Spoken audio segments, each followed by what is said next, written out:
కానీ నీ ప్రశ్నని అభినందించడానికి కారణం ఏంటంటే అది కేవలం వ్యక్తిగతంగా నీకు మాత్రమే సంబంధించింది కాదు. ఇవాళ అనేక లక్షల మంది విద్యార్థులకు ప్రతినిధిగా ఈ ప్రశ్న అడిగావు. చాలా మంచి ప్రశ్న. ఒత్తిడిని ఎలా అధిగమించాలి? ఒత్తిడిని అధిగమించడానికి ఇప్పుడు రెండు పరిష్కారాలు ఉంటాయి. ఒకటి ఆత్మవిశ్వాసం, రెండు ప్రణాళికాబద్ధమైనటువంటి జీవితం. ఆత్మవిశ్వాసము అంటే నువ్వు చదువుకున్న దాని మీద నువ్వు నమ్మకం పెంచుకోవాలి. నేను నాకు ఇచ్చిన సిలబస్ ఏదుందో దాన్ని బాగా చదువుకున్నాను. మాస్టర్లు చెప్తున్నప్పుడు చాలా జాగ్రత్తగా విన్నాను. నాకు ఏదైనా అర్థం కాకపోతే మాస్టర్ని అడిగాను. ఆయన నాకు ప్రేమగా చెప్పారు. ఇన్నాళ్ళు హోంవర్క్ చేశాను, ఇంత నోట్స్ రాశాను, ఇన్ని టెక్స్ట్ బుక్స్ చదివాను, నాకు చాలా విషయాలు తెలుసు. కాబట్టి ఇప్పుడు అందులోంచే మరి ప్రశ్నలు ఇస్తారు, అది కాకుండా ఎక్కడి నుంచో ఇవ్వరు. కాబట్టి నేను తప్పకుండా రాయగలను అని ముందు నీ మీద నువ్వు ఆత్మవిశ్వాసం పెంచుకుంటే నువ్వు చాలా హాయిగా ప్రశాంతంగా పరీక్షకు వెళ్ళగలుగుతావు. అట్లా కాకుండా నువ్వు ఏదో భయంతో నేను చదివిన నాకు జ్ఞాపకం వస్తాయా, నేను అన్ని చదివానా, నేను వదిలేసినవి ఏమైనా వస్తాయా అన్న బెంగ పెట్టుకోకుండా నీ మీద నువ్వు విశ్వాసాన్ని ముందు పొందగలగాలి. రెండు, నువ్వు ఇవాళ పరీక్ష ఉంది అంటే నిన్న రాత్రి నుంచి చదివితే నువ్వు బెంగ పెట్టుకోవాలి, ఒత్తిడి పడాలి. ప్రతిరోజు కూడా నువ్వు ప్రణాళికాబద్ధంగా నేను ఇన్ని గంటలకి నిద్ర లేవాలి అంటే ఖచ్చితంగా అన్ని గంటలకి నిద్ర లేవాలి. నరేంద్ర మోడీ గారి తండ్రి చెప్పులు వేసుకుని వెళ్తుంటే టక్ టక్ టక్ అనే ఆ వాడినటువంటి శబ్దం ఇంటర్వ్యూలో టక్ టక్ టక్ అన్న శబ్దం వినబడితే గడియారాలు దిద్దుకునే మాకు 4:30 మోడీ గారి తండ్రి వెళ్తున్నారని చెప్పి, దామోదర్ గారు వెళ్తున్నారని చెప్పి. అంటే అంత ఖచ్చితంగా సమయపాలన అలవాటు కావాలి. ఇన్ని గంటలకి లేవాలంటే అన్ని గంటలకి లేవాలి. ఇన్ని గంటలు నేను చదువుకోవాలంటే ఆ పుస్తకాలు కావాల్సిన దగ్గర పెట్టుకుని గడిగడికి లేవడం కాకుండా చక్కగా చదువుకోవాలి. అన్నం తింటే నువ్వైపోయినట్టు, నీళ్లు తాగితే నువ్వైపోయినట్టు, నువ్వు చదివింది నువ్వైపోవాలి. అంటే నీకు అలా జ్ఞాపకం ఉండాలి. అలా ప్రతిరోజు చదువుకోవడం నీకు సంతోషం కావాలి. చదువు భారంగా చదవకూడదు. It must be a passion for you. నువ్వు ధైర్యంగా ఏ పరీక్షకైనా వెళ్తావు, ఎదుర్కొంటావు. ఎప్పుడైనా ఒకసారి వైఫల్యం లభించింది అనుకో, కలాం గారిని తెలుసుకో.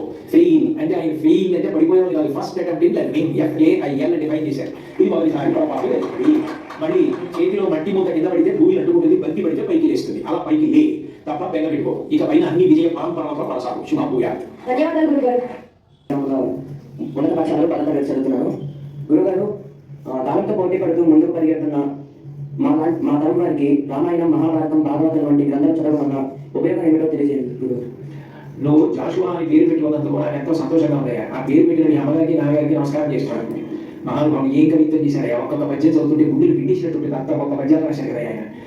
ఇంతకీ నువ్వు నన్ను అడిగిన ప్రశ్నకి జవాబు ఏంటంటే రామాయణ, భారత, భాగవతాలు ఈ వయసులో నేను చదువుకోవడం వల్ల మాకు కలిగే ప్రయోజనం ఏమిటి? నేను నీకు ఒక్క విషయం చెప్తాను, నీకు అర్థమైపోతుంది. నేనేం పెద్ద దాని గురించి ప్రసంగం చేయగల.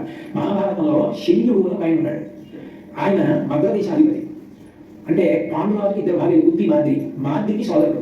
కాబట్టి నకుల సహదేవులకు మేనమామ. నకుల సహదేవులకి మేనమామ అయితే ధర్మరాజు గారికి, దేవుడికి, అర్జునుడికి కూడా మేనమామ. కురుక్షేత్ర యుద్ధం ప్రారంభమైంది. తన మేనల్లుడు కాబట్టి వాళ్ళ పక్షాన యుద్ధం చేద్దామని శల్యుడు మహావీరుడు బయలుదేరి వస్తున్నాడు మద్రదేశం నుంచి. ఆయన వస్తున్నాడని తెలుసుకుని దుర్యోధనుడు ఏం చేశాడంటే కనపడకుండా చదువు పందిళ్ళు వేయించి సాయంకాలం అయ్యేటప్పటికీ నృత్యం, సంగీతం అన్ని పెట్టేవాడు. పొంగిపోయి అది ధర్మరాజు చేస్తున్నాడు, ఎవరు చేస్తున్నారు? ధర్మరాజు గారే కదా, ఉన్నారా అమ్మన్నాడు. అప్పటి వరకు కనపడకుండా దాక్కున్న దుర్యోధనుడు ఎదురుకుండా వచ్చి, మీరు మహానుభావుడు, మీరు వస్తుంటే మా పక్షాన యుద్ధం చేయాలా, మీకు ఇవన్నీ నేనే ఏర్పాటు చేశానన్నాడు. పొగిడేటప్పటికీ పొంగిపోయే శల్యుడు. నీకేం కావాలని చెప్పి చేసి పెడతానన్నాడు. మీరు మా పక్షాన యుద్ధం చేయండి అన్నాడు. తప్పకుండా చేస్తానన్నాడు. దేనికి బయలుదేరాడు? పాండవుల పక్షాన యుద్ధం చేయడానికి బయలుదేరాడు. పొగిడి 4 సత్కారాలు చేసేటప్పటికీ అది తీసాడు. కౌరవుల పక్షాన యుద్ధం చేయడానికి వెళ్ళాడు. పోయి వెళ్ళిన వాడు ఏం చేయాలి? దుర్యోధనుడితో వెళ్ళిపోవాలి.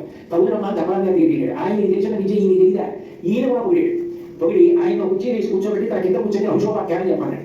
అంటే ధర్మరాజు గారు అంతటి వాడు కింద కూర్చొని వింటున్నాడు, నేను చెప్తున్నాను కదా అని అంశోపాఖ్యానం చెప్పి పొంగిపోయి ధర్మరాజు నీకు ఏం కావాలని చెప్పన్నాడు. మళ్ళీ పవర్ వెళ్ళిపోయాడు. ధర్మరాజు గారు అన్నాడు, మీరు ఎటు ఒక మాట ఇచ్చారు కదా, అక్కడే యుద్ధం చేయండి. మా పక్షాన కృష్ణుడు అర్జునుడి సారథ్యం చేస్తాడు.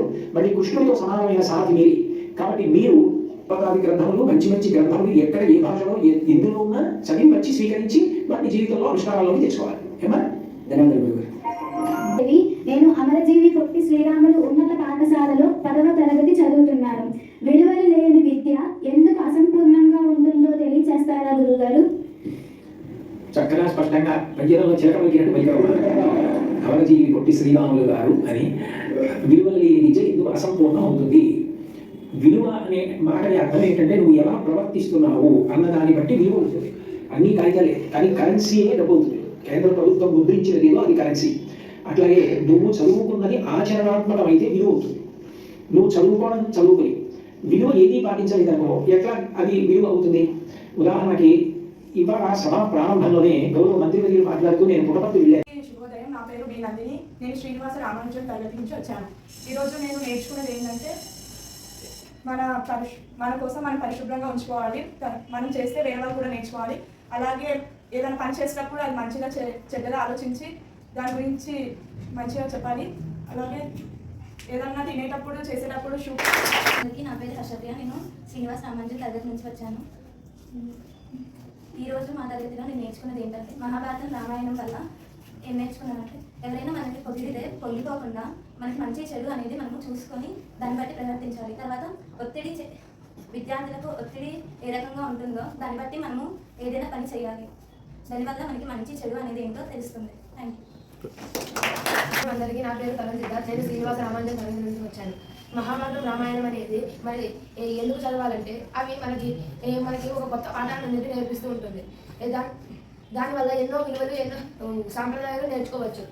అవి ఇంకా రామాయణ మహాభారతం నుండి మనిషి ఎలా ఉండాలి, మనిషి అనేది అతను ఎలా ఉండాలి అనేది తెలుపుతుంది. మనం శుభ్రతగా ఉంటే మనకే మంచిది, అశుభ్రతగా ఉంటే మనకే రోగాలు వచ్చి మన ప్రాణాన్ని మన మీద తెచ్చుకున్నట్టు అవుతుంది. ధన్యవాదాలు.